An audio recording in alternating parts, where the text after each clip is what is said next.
Hello friends, welcome to పద్దు kitchen.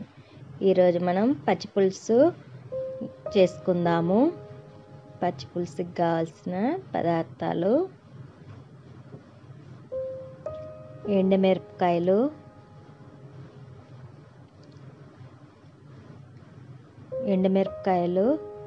ఈ లావుటి తీసుకోవాలి. లావుగా ఉండేటి అయితే దొడ్డ మిరపకాయలు అయితే కారం లేకుండా ఉంటాయి.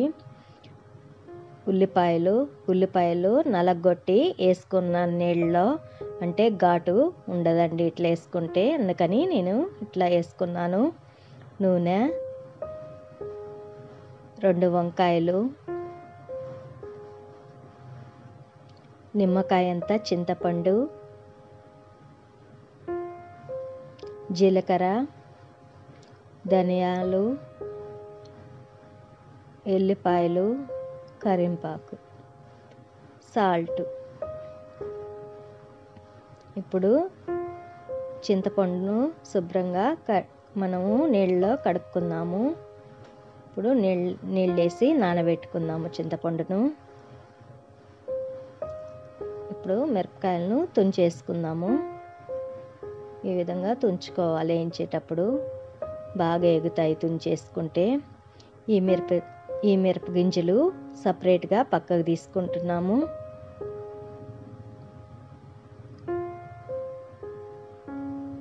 ఇప్పుడు స్టవ్ వెలిగించి ప్యాన్ పెట్టి మిరపకాయలు ఉన్న ప్యాను వేయించుకుందాము.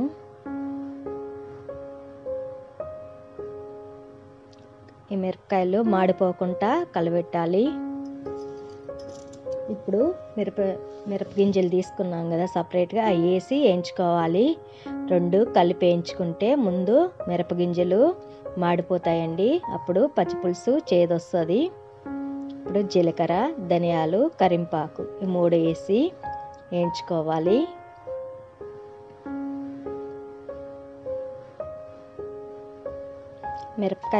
లావు మిరపకాయలు అయితే కారం ఉండదండి. మీ దగ్గర ఉంటే లావు మిరపకాయలు వేసి పచ్చిపులుసు చేసుకోండి.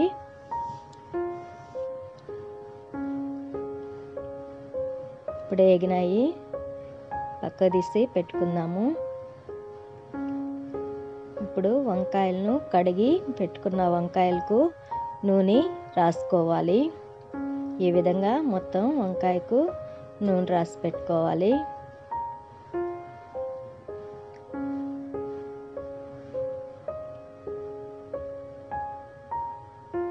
ఇది వంకాయలను స్టాండ్ పెట్టి వంకాయలను కాల్చుకుంటున్నాను. తిప్పుతూ కాల్చుకోవాలి. వంకాయను తిప్పుతూ కాల్చుకోవాలి, లేదంటే ఒకే దిక్కు కాలుతుంది వంకాయ. స్టాండ్ లేకపోతే డైరెక్ట్గా స్టవ్ మీద కూడా పెట్టుకోవచ్చు.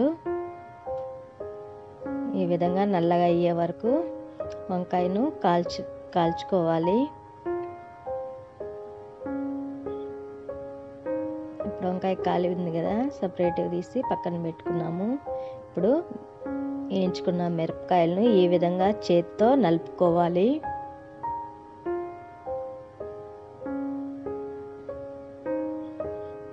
వంకాయకు నల్లగా ఉండేది తీసుకుందాం. పొట్టు తీసుకోవాలి. ఇప్పుడు చాకుతో మొదట్లో ఉండేది ముసుగు కట్ చేసుకోవాలి.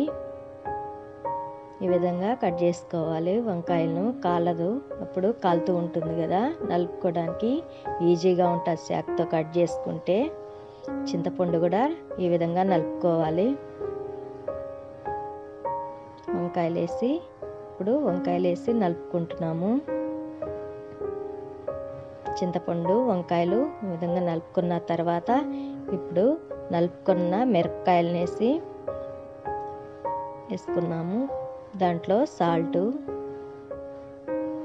ఎల్లుల్లిపాయ నలగొట్టి వేసుకున్నాము. మంచి వాసన వస్తూ ఉంటుంది ఎల్లుల్లిపాయ వేసుకుంటే. ఉల్లిపాయలు,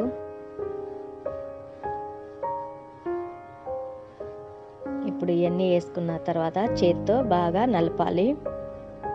ఈ విధంగా నలిపిన పచ్చిపులుసు సూపర్ ఉంటుందండి. మీరు ఇంట్లో కంపల్సరీ ట్రై చేయండి. నా ఛానల్ చూస్తున్న అందరికీ థ్యాంక్స్ అండి. లైక్ కొట్టండి, షేర్ చేయండి, సబ్స్క్రైబర్ చేసుకోండి.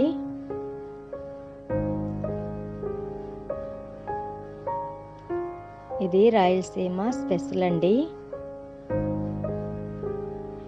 రాగి సంగటి పచ్చిపులుసు కాంబినేషన్ సూపర్గా ఉంటుందండి. కంపల్సరీ మీరు ట్రై చేయండి ఇంట్లో. ట్రై చేసి ఎలా వచ్చిందో కామెంట్ సెక్షన్లో నాకు ఎలా ఉందో చెప్పండి. నా ఛానల్ను కంపల్సరీ సబ్స్క్రైబర్ చేసుకోండి. థ్యాంక్స్ అండి. బాయ్. మళ్ళీ నెక్స్ట్ వీడియోలో కలుసుకుందాము.